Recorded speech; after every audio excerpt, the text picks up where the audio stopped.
Hey folks, today's day 3 of our Advent reflections. And today I want to start with asking you a question. How do you conceive of who God is? Who is God to you? For many people in our culture, God is this big man upstairs, this sort of like office manager up in the sky that pulls the strings, and we can't really understand what he does, and we can't really relate to him, but he's up there somewhere. Or is God like another way of looking at God in popular culture is that God is this fuzzy divine being that's removed from our existence, almost like out of sight, out of mind, and we can't really experience or know this God.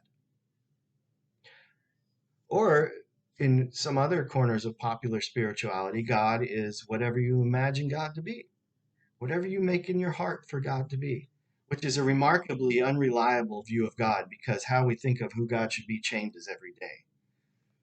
So depending on the day, God changes for whatever you're feeling, which is very, again, unreliable. That's not the God that I want. Or it may be in some of our world religions, like Islam. God is far and away removed from humanity, disconnected. We are way too insignificant to connect to this God. But this God does speak through certain special people. We're just not usually one of them. Or in Buddhism or Hinduism, God is this fuzzy, vague idea that is beyond our existence. But by being perfect, we can get closer to God if you can be perfect. The whole thing about Advent is that God has come near to us. It's what makes Christianity fundamentally distinct from all the other ideas. Even the popular ideas in our culture that think they're Christian are usually off base. Because the thing about Advent is that God becomes human. God enters into our historical existence. God is not far and away removed from us, but comes near to us, walks the earth among us. In the Gospel of Matthew, chapter 2, where the wise men come and they're looking for the Messiah, the one who is God with us.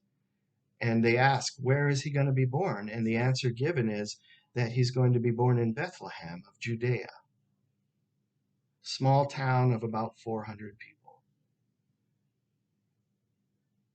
The radical thing about Advent is that God enters into our human existence, into historical reality, and into not just in a general way, but in a particular way, in a small town, in a particular place. Advent tells us that God is knowable, that God embraces our humanity, that God welcomes us as we are to the degree that he would become among us, to share in our existence and to lift our human existence up into his presence. That's the gift of Advent. So this Advent, as you reflect on the significance of Christmas, the significance of Jesus Christ, I hope that you land on this idea that God is near. That's what makes it special. That's what makes it different from everything else.